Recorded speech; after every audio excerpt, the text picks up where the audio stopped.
Herkese merhaba. Kanalıma hoş geldiniz. 90'lı yıllara kaldığımız yerden devam ediyoruz. Bugün de 90'lı yılların akılda kalan çizgi filmlerinin ikinci bölümüyle karşınızdayım. Ben bu video için birkaç not aldım. Bu notlara göre gideceğim. Arkanıza yaslanın, çayınızı alın ve videonun keyfini çıkarın. Ondan başlıyorum. Gerisini beraber getireceğiz. 10 numarada Müfettiş Gadget çizgi filmi var. Çizgi filmin oyuncuları Don Adams, Frank Welker, Luke Durant, Don Franks, Dan Hennessy ve Gray Duffielder. Çizgi filmin konusu ise şudur. Sakar, dalgın ve bir o kadar dikkatsiz olan bir müfettişin maceranı anlatan çizgi filmdir. Gerçekten hani güzel bir çizgi filmdi.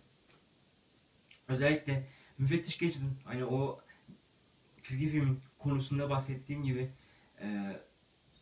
sakarlıkları ve yani şapkası öyle bir alıyordu ki sanki böyle bir İsviçre çakısı gibi şapkasıydı. Hani gerçekten hani yeri geliyor helikopter alıyor, yeri geliyor lazerle kapıyı açıyor. Hani çok doğaldı şapkası ama güzeldi.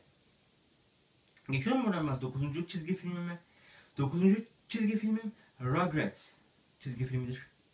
Çizgi film oyuncuları Elizabeth Daily, Charlie Case, Katie Sois, Melanie Kartoff, Tara Strong ve Michael Bell'dir. Çizgi filmin konusu ise şudur. Bir grup bebeğin hayal gücüyle neler yapılabileceğini gösterdiği çizgi filmdir. Gerçekten hani inanılmaz hayal güçleri vardı. Özellikle hani şimdi ismini tam olarak hatırlayamadım ama bilenleriniz varsa yorumlara yazarsa güzel olur. O marul kafalı, kırmızı saçlı bir çocuk vardı. Özellikle hani onun önderliğinde Rugrats inanılmaz maceralara çıkıyorlardı. Müthişti. Geçiyorum ben buradan 8. çizgi filmime. 8. çizgi filmim Ay Yogi çizgi filmidir. Dawes Butler çizgi film oyuncuları Don Messick, Julie Bennett, James Darren, Mel Blanc ve Hal Smith'tir. Çizgi filmin konusu ise şudur. Ay Yogi'nin maceralarını anlatan bir çizgi filmdir. Gerçekten çok güzeldi. Özellikle hani Yellowstone Parkı'na gelen bütün hani o piknik sever insanların bütün yani yiyeceklerini sürekli hapur hapur alıyordu ve hani bir sahne var da hatırlarsanız iple böyle sarkılıyor ve o anda piknik yapanların yiyeceklerini alıyordu. Gerçekten çok güzel çizgi filmdi. Geçiyorum ben buradan 7. çizgi filmime. 7. çizgi filmim Hey Arnold çizgi filmidir. Çizgi filmin oyuncuları Craig Bartlett, Francisco Mary, Lenny Torren, Andy McAfee, Olivia Halk ve Trace McNeil'dir. Çizgi filmin konusu ise şudur. Arnold'un en yakın arkadaşı Gerald ile maceranı anlatan bir çizgi filmdir. Gerçekten çok güzel çizgi filmdi. Yani hikayesi zaten güzeldi ama Arnold'un o kafası hani Amerikan futbol topuna benziyordu. Çok komik bir karakterdi ama hikayesi müthişti. Geçiyorum ben buna 6. çizgi filmi. 6. çizgi filmim Roadrunner. Mimi.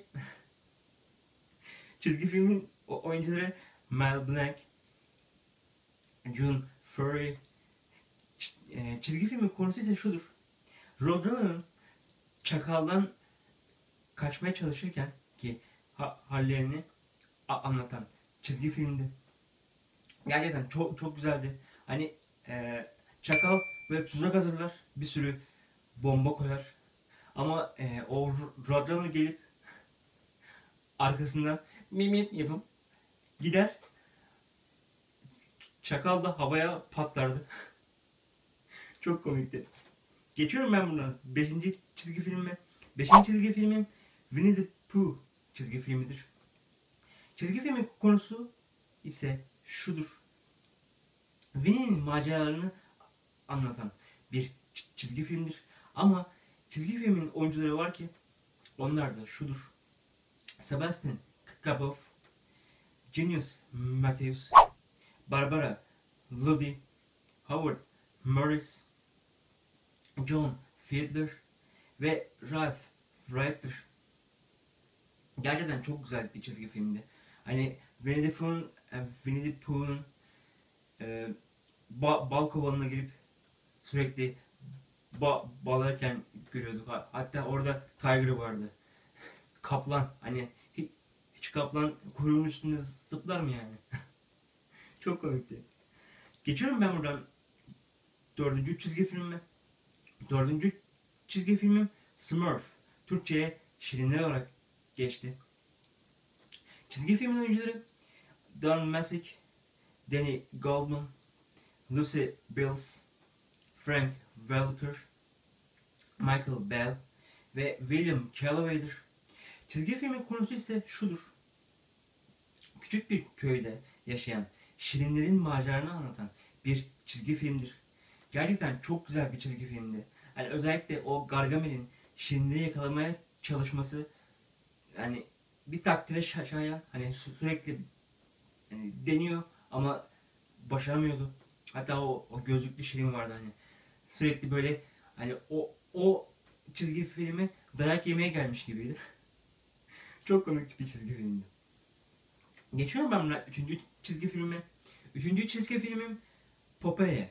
Türkçe'ye Temel Reis olarak geçti bu çizgi film. Çizgi filmin oyuncuları Jack Mercer, Mia Koyustel, Jackson Beck. Çizgi filmin konusu ise şudur. Temel Reis'in macerasını anlatan bir çizgi filmdir.